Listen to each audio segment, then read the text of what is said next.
Yuang tete yuang manrik rojo dewaku wah bengi iki mau aku entuk impen dene keluargaku para buta lan uga kanca-kancaku bisa urip kanthi tentrem gemah repah loh jinawi yen bisa ketunggon karo kewan sing jenenge kancil. Nah, kewan sing jenenge kancil kuwi jarene cumondhok ana ing alas Gepang Tinatar kono kae. Yo coba tak golekane, Cil, aku sing teko, Cil.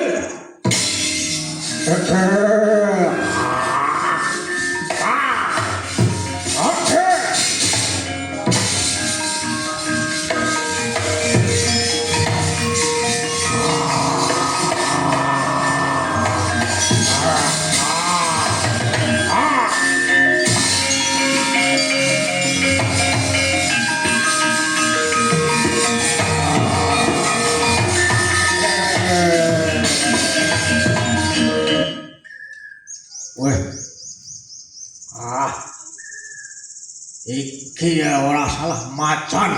Iya. Aku macan kembung sing ono alas Gepang Tinatar kene. Ya wis yen pancen mangkono ayo tutuhno kewan sing jenenge kancil. Mbuh aku ora ngerti kewan sing jenenge kancil saiki ono ngendi. Janji yen kowe ora gelem menehke utawa tutuhke kewan sing jenenge kancil bakal tak poteng-poteng kowe. Ayo maju.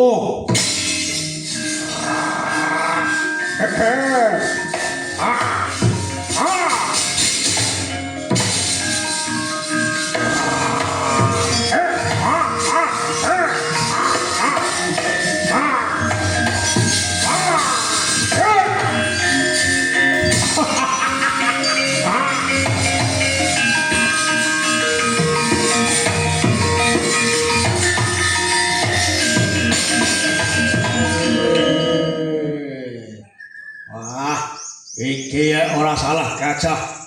Ya, aku gajah. Gajah.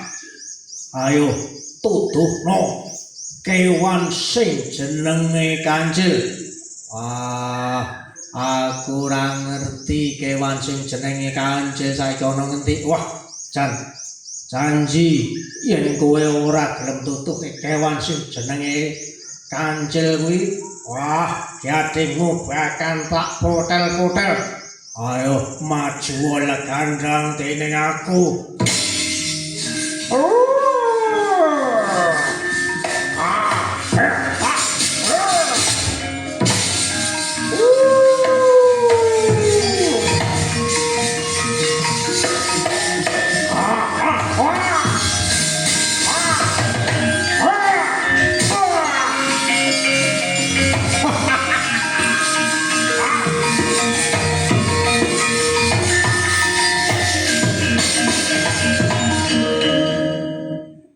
Wah, tekane kancil ana wis tekan ana ing alas Gepang Tinatar kene iki. Wah, wis suwe banget kancil lumaku ana ing alas Gepang Tinatar kene kok ora ana siji-siji kewan sing liwat ya. Waduh, do nendi gajah, macan, wedhus, jaran, keong lan sak manunggalé do ning kita ya.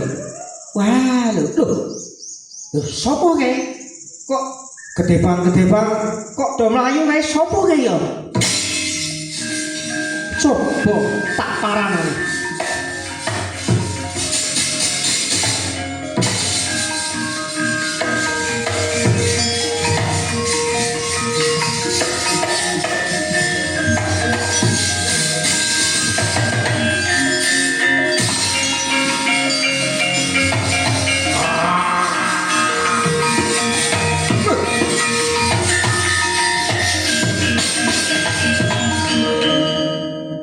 Wah, iki bejo kemayangan ketemu karo kowe, Cil. Wah, iya macan. Eneng opo iki kok do mlayu-mlayu? Gajah barang. Ayo, Cil. Ayo, saiki omong ana apa kok do mlayu-mlayu iki mau? Mangerti yo, Cil. Iki mau ana sawijining buta gedhe banget, buta galak. Lah iya, banjur butane iki arep ngopo? Buta kuwi mau jarene goleki kewan sing jenenge kancil. Lho, arep goleki aku. Ayo. Apa ya rupane kaya aku? Ayo mestine ora wong ana buta. Kowe kewan sikil papat. Oh iya. Iya bener-bener. Banjur karepe apa?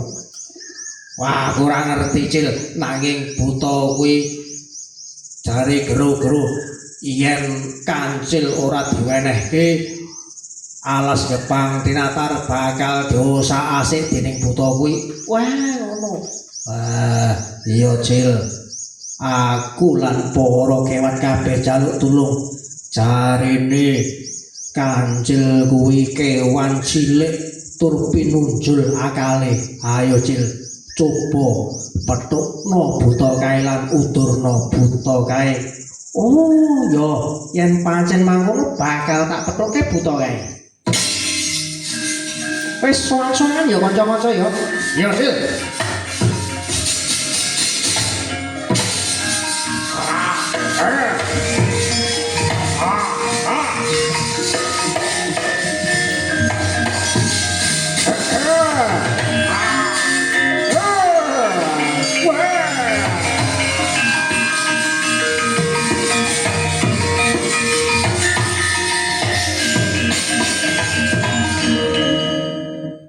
Waduh, wis tekan kene iki waduh, kok butone gedene kaya ngono kae.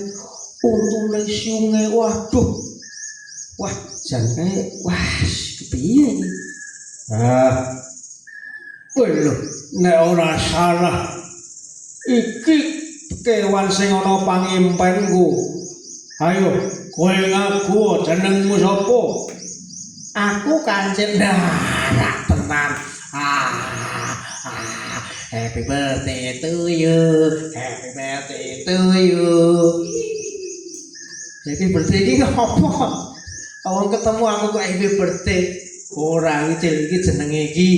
Aku iki lagi seneng. Oh, seneng. Iya, Cil. Banjur karepmu kepiye?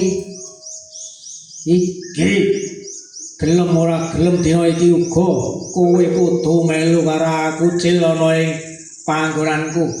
Lho, lah ngopo? Tak kandhani. Bengi mau aku dimpeni yen para keluargaku, para buta kabeh iso urip kanthi makmur, aman lan sentosa. Yen bisa kepanggonan karo kewan sing jenenge Kancil. Oh, ngono. Iya, Sil. Saiki uga ayo melu aku. Iki janjane mung kepanggonan apa kudu dipiyake? Ya jane ora mung kepanggonan. Banjur dipiyake. Nek wis kepanggonan, kowe engko kabeh awakmu kudu dikorbanke. Lho, dikorbanke? Iya, dikorbanke. Kowe engko bakal ditongseng, disate lan uga digule. Lan awakmu kabeh bakal dipangan karo keluargaku kabeh para buta. Waduh. Wah, iki to makan pati nek kene iki waduh. Yen kowe ora gelem melu karo aku, alas Jepang tinatar kene iki bakal tak usah asik. Waduh, tak kandhani yo. Saiki iki aku ki urung iso melu karo kowe. Loh, kok urung bisa melu karo aku iki kepiye, Cil? Aku ki saiki lagi duwe tugas ya kuwi nunggu gong wasiate Kanjeng Nabi Sulaiman. Piye? Nunggu gong wasiate Kanjeng Nabi Sulaiman. Iya. Lah, mergo kuwi aku ora iso ninggalke panggonan kene iki. Coba kae tontonan kae. Nah, nang dhuwur kono kae. Bunder kae. ya kae sing jenenge gong wasiate Kanjeng Nabi Sulaiman. Wah, banjur piye Cil? Aku bisa melu karo kowe yen kudu bareng karo gong wasiate Kanjeng Nabi Sulaiman. Oh, ngono Cil. Iya, ya kuwi siji-siji syarat. Yen aku kudu melu kowe kudu gelem njupukke gong wasiate Kanjeng Nabi Sulaiman kae. Wah, yen pancen mangkono wis ora usah kesuwen, minggiro bakal tak jupuk gong wasiate Kanjeng Nabi Sulaiman kae Cil. Ya ning aku tak minggir sik lho. Apa kok minggir? Arep mlayu ya? Ora. Gong wasiate kuwi nek mbok cekel kuwi kok suarane gede bueter lah iku kupingku iso budek. Oleh karena itu, nah, aku tak minggir sik supaya kupingku ora budek. Wah, kok kira alasan ya sekono Cil. Minggir sik, yo wis aku tak minggir sik. Kene yo tak delik nang kene ngisor kene.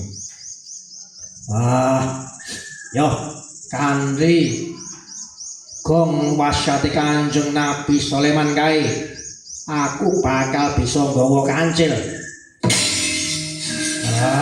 Kepiye? Kowe terotok umur.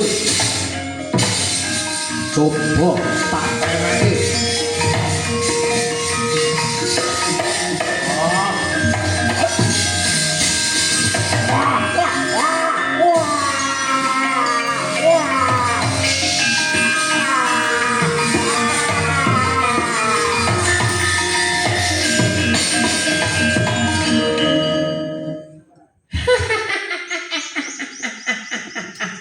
Oh alah buta. Alah wong diapusi ngono ora dong. Pokoke jenenge buta iki ya kok ngono kuwi awake gedhe, tenagane rasa gedhe ning nggon akal pikiran ki ora tau dienggo. Lah wong sing jenenge apa kuwi jenenge omah tawon ndas kaya ngono kok dijupuk ayo dientupi karo tawon. Wah, ya wis. Ya wis mergo iki persoalan utawa bab si buta iki mau wis mundur. Tugasku ana ing alas gerbang tinatar kene iki wis rampung.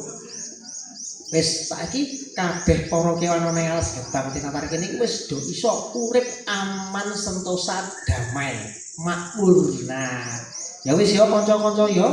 Saiki Kancil bakal nerusake laku Topong Rame. Wis ya sowan-sowan kanca-kanca ya.